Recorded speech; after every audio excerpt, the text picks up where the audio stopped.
Okay, so before the American dream came around, way before thousands of years earlier, the Jews got the Torah. And Torah is different and made a different system, any other system that ever existed, and really ever any system that ever existed.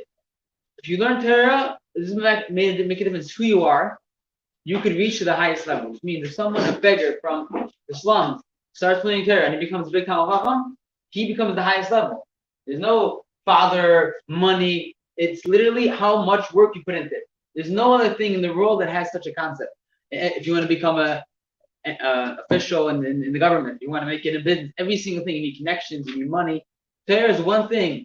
You learn, you become a rabbi. You will learn. Everyone, the whole Jewish nation will learn from you. Like we said, this from Yakiva.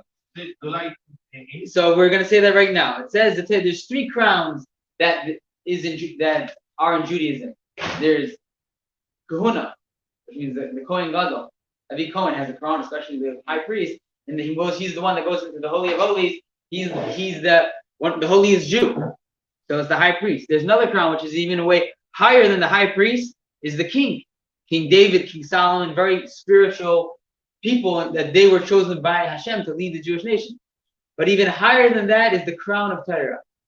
It says the crown of Kahuna, the crown of being a priest, sacrificing, walking into the Holy of Holies, that was given to Aaron and his kids. The crown of the kingdom was given to David and his children. But the crown of the Torah is waiting for you to take. It's sitting there waiting. It says Torah tziva lanu Moshe mirash kilas Yaakov, which means the Torah which Hashem told us through Moshe is an inheritance for every Jew. Just like you could be a 1-year-old baby, you don't need to be an adult to inherit your parent. If you're born that day, you get billions of dollars, whatever your father had. Same too. We have the power to get every single Jew. Doesn't make a difference. Your level has the power to learn Torah. And like I mentioned already, that not only you don't need to be the greatest scholar, even if you're a simple Jew, you're able to have insight in a simple Chumash, in a simple Rashi, but no scholar could have, because of the source of your soul. You could have the greatest insight. So grab the Torah. This is very empowering that every single Jew has a shot in the Torah. It says a mamzer. A mamzer is somebody that comes from someone comes from a. We're going to learn about it later, but a certain marriage which is forbidden in Torah, the child is a mamzer, a very famous curse word in Hebrew. It means someone that is his status, he can't get married. It's a very unwanted status. But if somebody is a Talmud Chacham, somebody who learns Torah, he's a mamzer Talmud Chacham, is before a higher level than Kohen Gadol Amar. Which means if, let's say, 2 Jews are caught by terrorists, God forbid, and they say we won $1 million, right? Now, the rabbi just said that you don't pay them in only certain cases, because you don't want them to do it again. But in the case that you're going to pay them, who's first? The mamzer, this low level, but he's a Talmud Chacham, or the Kohen Gadol, which is Amar, a Kohen Gadol, which is a higher priest, but he's not such a Talmud Chacham. So it says you save the Talmud Chacham first, because the greatest thing is someone that knows Torah. Like Ami said, it says Zikar Himipninim. It says in the Mishlei, King Solomon says that the Torah is more precious than pninim, than jewels. And a different word for pninim is the holy of holies. It's more great to study the mitzvah. It's greater to learn Torah. The greatest concept, the greatest level of someone which learns Torah. And when you learn Torah, it's in a way higher than going into the holy of holies. There's no mitzvah which is as equals Talmud Torah.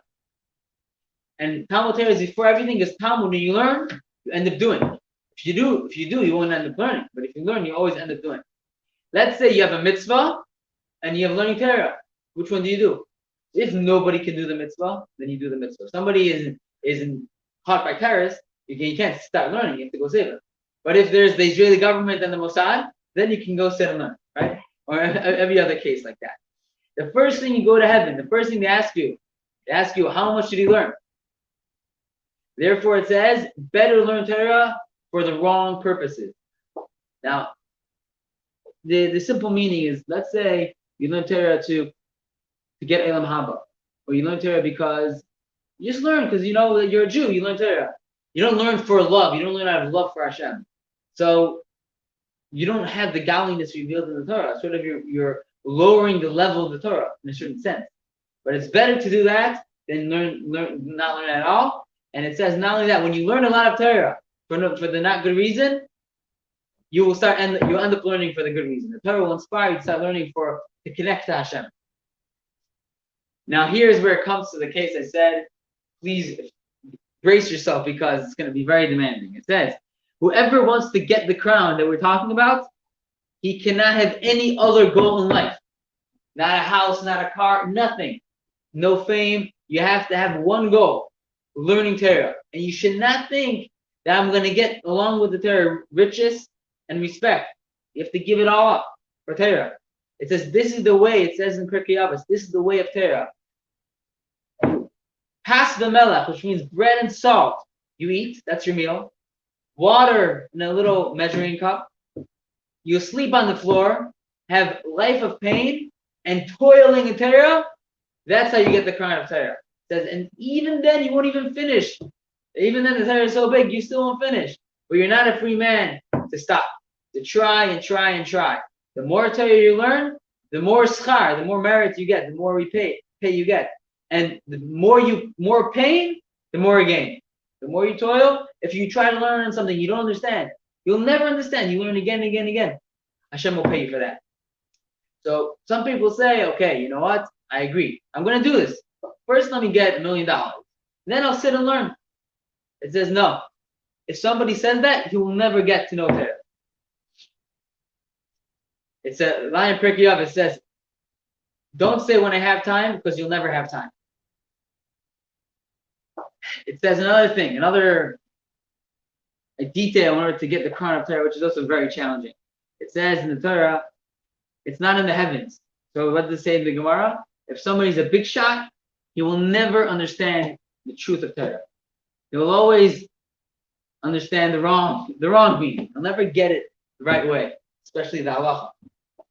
It says it's not on the other side of the lake, which means it's not in someone which does extra business. On the other side of the lake means, like, the grass is greener on the other side. Someone always says, oh, I'm going to go do there, I'm going to do this deal, that deal. Someone his brain is all over the place, he's not focused, will never get to really understand Torah. It says Torah is like water.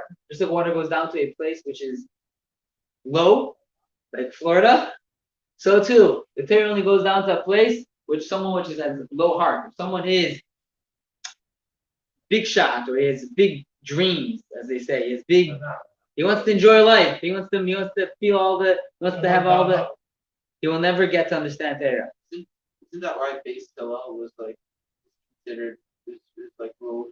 It could be.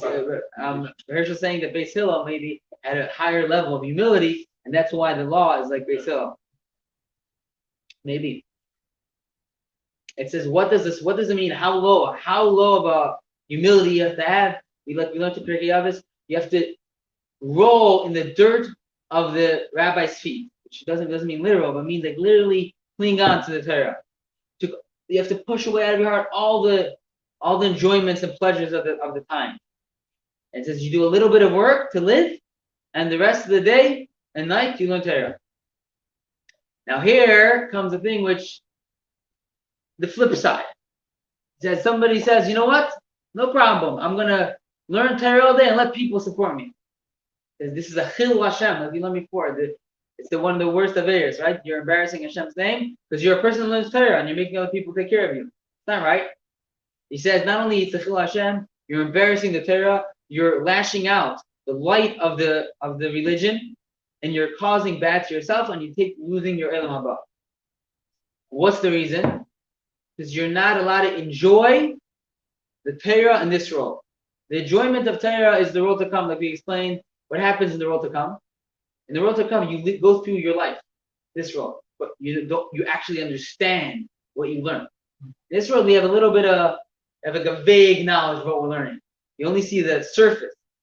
In the next world to come, every day we're going to go through a day of this world, but we're going to actually understand.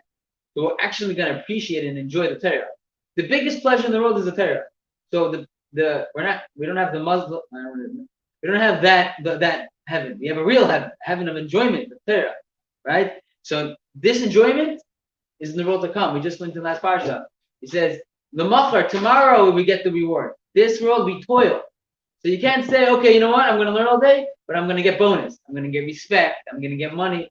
It says he says you can't have whoever learns Torah in this world is taking his portion from Elam Haba. And it says in Pirkei Avos, Hillel says, don't make the Torah a crown to be a big shot for respect. It says don't use it as a hammer for your work. Torah is meant to be purely for Hashem's sake. It also says in the Pirkei Avos, love work and hate being a rabbi. Hate the rabbanos. And therefore, like I said, we learned in Rambam that there were rabbis that were wood choppers and were water carriers, because the real way to learn Torah is not to make money off the Torah. Now, even teaching Torah, even if you're teaching in school, you're not going to get money from teaching. It says whoever doesn't learn Torah, whoever doesn't have a job, is going to end up scamming. Scary wish of the Rambam. It says if you don't have a job, you're scamming, and therefore better get a job quick. It says it's a great deal somebody which actually works. Let's say you have a business. So it's better if you actually work with your hands and you make money from your hard work. You deserve your money. And we know stories long. There's a book of the Alter Rebbe's father. He was a very poor man. He had hardly anything to eat, but he worked. He never took. He was a big rabbi. Didn't take a penny from anybody. People would love to sponsor his meals, sponsor his room. He said he wants to work. And eventually, the last thing he was a watch guard of a vineyard. In the olden days, I'm sure today they spray the things, but in the olden days they had people that sat there and chased away the animals, and so that was his job, because he was able to learn. At the same time, he was able to work. There's actually a story of a chassid, Rabbi Alperovich, a few years ago. He had a job. He was a builder, and he was the whole time he was building, he was learning. He didn't stop learning. So he would build and learn. So the owner of the company, the rabbi, big Talmid Chacham, working, so they give him a job as a bookkeeper. He's in the office in the top floor, and after a day, he's like, "Give me back my building job. I can't learn." Right? So a real Talmid Chacham doesn't let people give him respect, because he doesn't want to have respect from learning Torah. He wants Torah to be solely for Hashem. It says in Tehillim, you work hard, you're praised, you're lucky. And it says in Pirkei Avos, means you're lucky in this world and you're lucky in the world to come. Now, there's another thing of learning Torah. Back to the other side of things. It says if you're learning with Torah when you're eating and drinking, all the classes these days, people are eating cookies and drinking coffee. It says here, you're not going to get it. You're not going to get the crown. You're not going to be miskayim. You won't remember what you're learning. It says Torah is for somebody which dies for Torah, which has pain. He won't sleep. It says somebody who's going to get the Torah? Somebody which dies in the tent. I mean, somebody which gives up his life for Torah. He doesn't eat. He doesn't drink. He gives up his whole life playing for Torah. That's the person that's going to get the crown of Torah. It says also, where should you learn Torah? Where's the best place to learn Torah? The best place to learn Torah is in the shul. And if you learn in the shul, you'll never forget what you learned. If you learn it, but if you learn in your house, you might forget. But there's also a plus of learning in your house. If you learn Torah when nobody's watching, you actually understand it better. So there's a plus in each one. But one thing everybody agrees: when you learn, you have to learn out loud. Because when you learn out loud, it's an easy way to remember. If you learn without reading, then you're going to forget. Now here is something which is even scarier. It says you're not allowed to, if you want to really get this Keser Torah, you have to learn every second of the night. You shouldn't waste the night, not with work, not with talking. Every single second of the night you're learning, and it says that most of the Chachma, most of the Torah are real Talmud style learns. He learns at nighttime, because the mazel of Hatzlacha in the star in the sky, the planet of Hatzlacha and learning Torah is stronger at night. It rules in the night, and therefore, of course, you can learn Torah during the day, but it's more easier to understand Torah during the night. It says a house which is not, nobody learns Torah during the night. In that house, a fire will eat it. A fire will burn it. This is a more metaphor. This is spiritual. Somebody which totally doesn't learn Torah ever, not day and night. It says he's embarrassing Hashem's name. Dvar Hashem Baza. It says someone which doesn't learn Torah when he's rich will end up not learning Torah when he's poor. Somebody which learns Torah when he's poor, even though he's poor, he has no money, but he still sets time there, it will end up learning Torah when he's rich. Okay, that was yesterday's parak. Now we're learning today's parak, which is a little bit easier on us. First thing is, when you teach Torah to somebody, comes to show wants to learn Torah. So does he have to be worthy of it? The answer is yes. You should not teach Torah to anybody which is going to use the Torah out for bad reasons. Because of course the Torah, you can move it each way. Someone can take Torah and say, "Oh, this is a proof I can do the right. This is a proof there's no God. This is a proof I can do the right." So before you teach somebody, you have to make sure his motives to learn are correct. What about somebody which is the rabbi or is a teacher? What about him? Does he have to be a pious man? Does he have to be a person which has no bad intentions when he's teaching? Can he be teaching for? So let's say somebody's teaching because he wants the money that you're paying him. He wants the respect you're giving him. So the answer is no. It says in the Torah, it says in the Nevi'im, someone which is teaching you Torah has to be like an angel in your eyes. An angel in your eyes. If he's not an angel in your eyes, you are not allowed to learn Torah from him. So the first quality of a rabbi has to be somebody which lives up to what he says. How does the rabbi have to teach?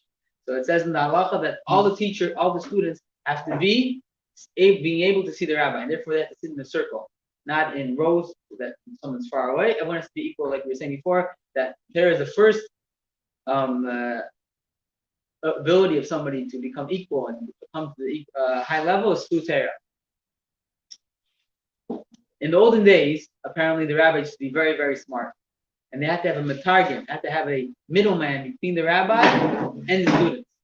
So the way it used to work, all two students would sit around and there'd be the rabbi, and everyone used to speak to the middleman, called the metargim, and he used to speak to the rabbi. The rabbi used to answer the metargim, and he would answer. It was a long process. So there's a lot of rules in halacha of the metargim. First of all, has to be everyone has to speak on the same level. When you learn some Torah, you can't speak over the person that you're learning with. You can't change and give in your own idea. Everything has to be based off the rabbi. So let's say the middleman thinks he has an opinion. He's only the middleman. He's only can give over what the rabbi is saying. Now we're going back to the way we live today. What happens if you're learning with somebody which is not so smart or he's missing the knowledge? So it says a rabbi is not allowed to get upset at his students. He should tell them again and again until they can understand. And he should not give up. If they don't understand the depth of what he's teaching, he should try his hardest. He says he should even teach him 100 times until understand. 400 times. He should not. And it says, what happens if someone's embarrassed? He's embarrassed to say, I don't understand. So it says, the Rambam says, you're not allowed to tell the rabbi, feel bad for him. Okay, I understand. You can't. He says, if you'll say that, you'll never understand anything. And he says, what happens if the rabbi does get upset?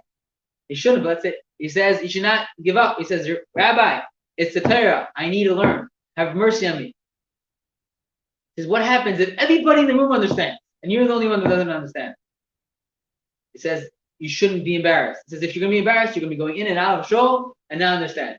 So therefore, you have to gather the courage to ask. It says in Pirkei Avos, someone which is shy will never learn, and someone which is very kapton in Hebrew, it means someone which is someone that's not tolerant cannot be a teacher.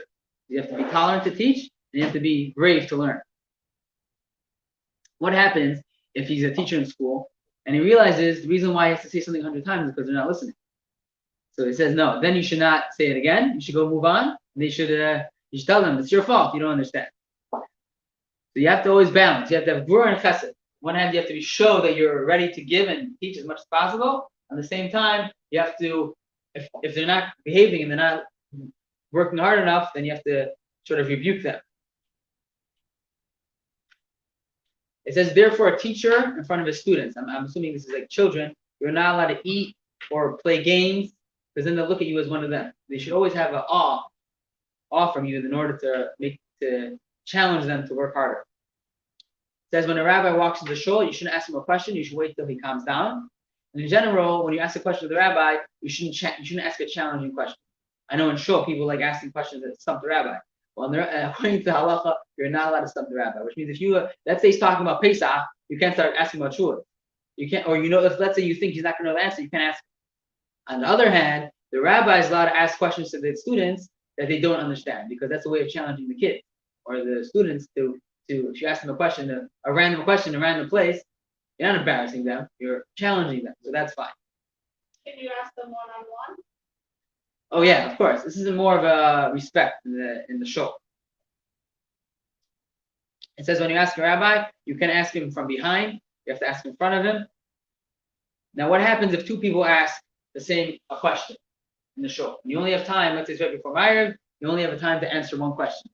So it says, the first thing is today, halacha, something which you have to do today. Then it's in general halacha.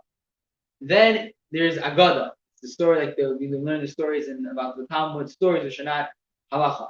Then there's halvacher, which means pilpul. And then there is Xer Shava, a different way of learning.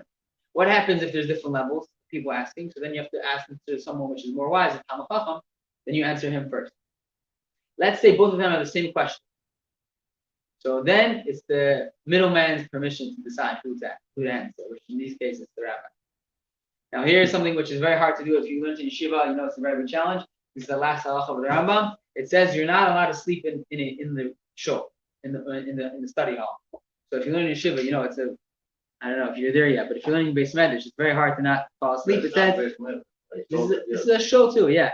It says if someone falls asleep while he's learning, his whole knowledge becomes ripped in pieces, which means he gets all scattered. It says in Mishle, the King Solomon says that ripped up clothes is what dresses a sleepy person, which means it's a metaphor that someone that sleeps, his wisdom gets ripped up. It says in the shul you're only allowed to speak words of Torah. You can't talk about politics in shul.